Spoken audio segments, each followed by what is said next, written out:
The morning Clara left the town, the sky was covered with heavy grey clouds, as if even nature knew that something painful was about to happen. She stood at the edge of the dusty road with a small cloth bag in her hand, looking back at the place she had called home for 23 years. The houses, and the market, the old church tower, and the familiar paths all seemed strangely distant now.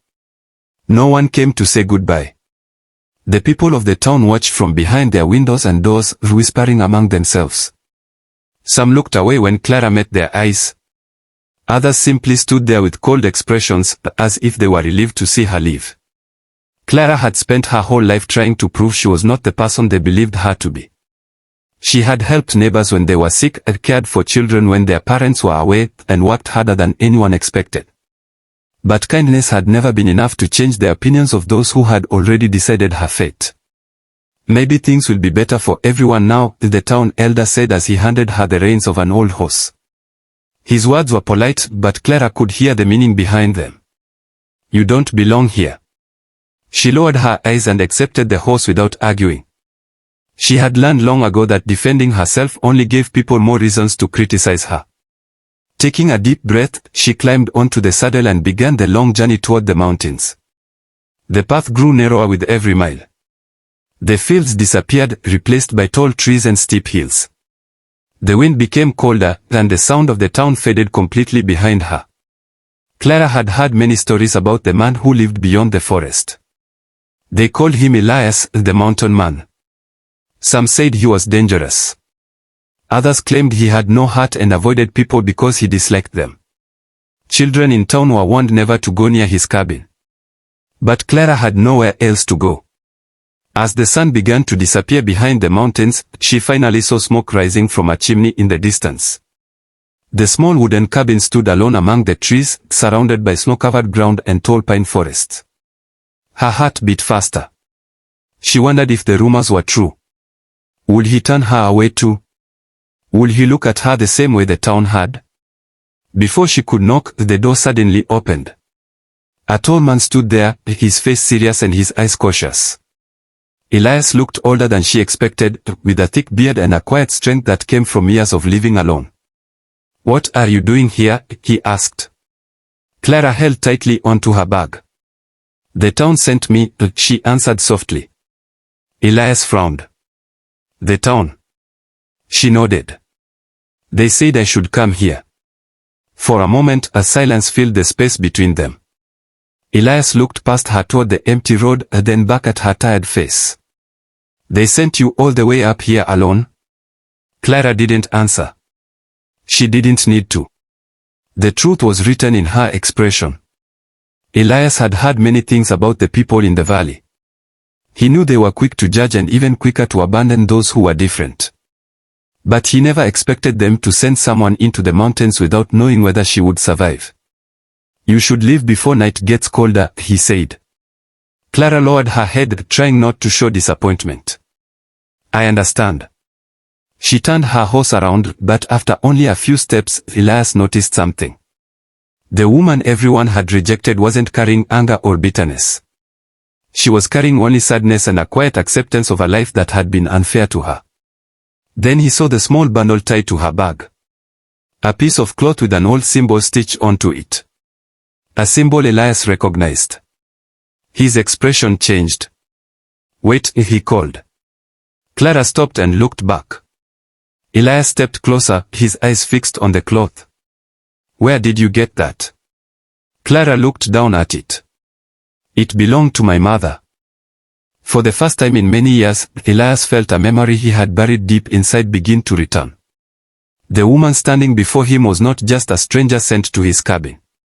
There was a connection between them, one that the town had tried to hide.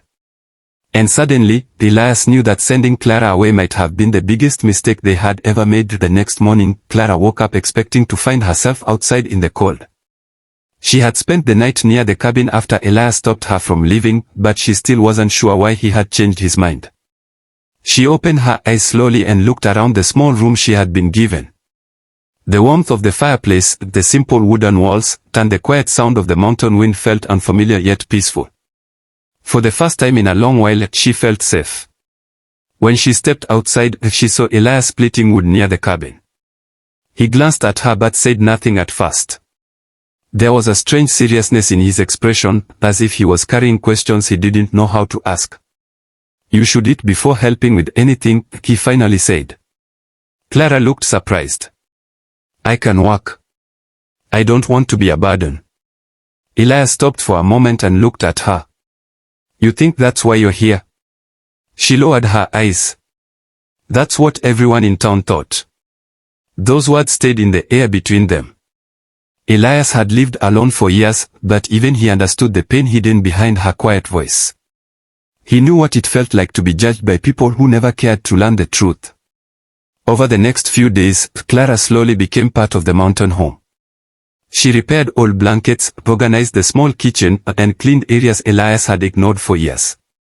She never complained about the difficult life or the harsh weather. Instead, she found ways to make the cabin feel less lonely. Elias watched her from a distance. He had expected someone fragile, someone who would complain about the isolation. Instead, he saw a woman with incredible strength. She had lost everything, yet she still showed kindness. One afternoon, Clara found an injured bird near the edge of the forest. She carefully carried it back to the cabin and wrapped its broken wing. You can't save everything, Elias said quietly. Clara looked at him while holding the bird gently. Maybe not everything. But that doesn't mean we shouldn't try. Her words surprised him. They reminded him of someone he had known many years ago, someone who had believed the same thing. That evening, Elias finally asked about the symbol on her cloth. My father gave it to my mother before he disappeared, Clara explained. The town always told me he was a bad man. They said he brought shame to our family. Elias stared into the fire. And did you believe them? Clara was silent for a moment. I didn't know what to believe. No one ever told me the truth. Elias looked away. He knew more than he had admitted. The symbol belonged to a family he once respected, a family that had been betrayed by rumors and lies. He realized Clara had been punished for a story she never had the chance to tell. The woman the town rejected was carrying a past filled with secrets, and Elias was beginning to understand that the biggest secret was not about her. It was about the people who sent her away. The truth could no longer remain hidden. For years, Elias had kept the memories of the past locked away, believing that silence was the only way to protect himself. But seeing Clara sitting beside the fire, holding the same symbol that once belonged to her family, it made him realize that silence had only allowed the wrong people to control the story. Your mother was not the person they said she was, Elias finally told her. Clara looked up, shocked. What do you mean? Elias took a deep breath and stared into the flames. Your family was respected before the rumors began. Your father helped many people in this valley. He was brave and honest. But there were people who wanted what he had, and they spread lies until everyone turned against him. Clara listened carefully, her eyes filling with emotion. All my life, I thought there was something wrong with me, she whispered. I thought maybe the town hated me because I was truly different. Elias shook his head. The problem was never you. Those simple words meant more to Clara than he could imagine. For years, she had carried the weight of other people's judgment. Now, for the first time, someone was telling her that she deserved to know the truth. Days passed, and the bond between Clara and Elias grew stronger. The cabin that once felt cold and empty became a place filled with conversation, laughter, and hope. Elias found himself looking forward to each morning because Clara was there. She had brought life back into a place he thought would always remain lonely. But the peace did not last forever. One afternoon, riders from the town arrived at the cabin. The news of Clara's survival had spread, and the people who had sent her away wanted answers. They stood outside, demanding that Elias bring her out. Clara stepped toward the door, but Elias stopped her. You don't have to face them alone. She looked at him and smiled softly. I've spent my whole life facing them alone. Together, they walked outside. The townspeople expected to see the same frightened woman they had sent away. Instead, they saw someone different, someone who had found confidence and strength. The town elder stepped forward. Clara, you were never meant to stay away forever. Elias looked at him with disbelief. You sent her into the mountains because you were afraid of the truth. The crowd became silent. Slowly, the secrets that had been buried for years began to come out.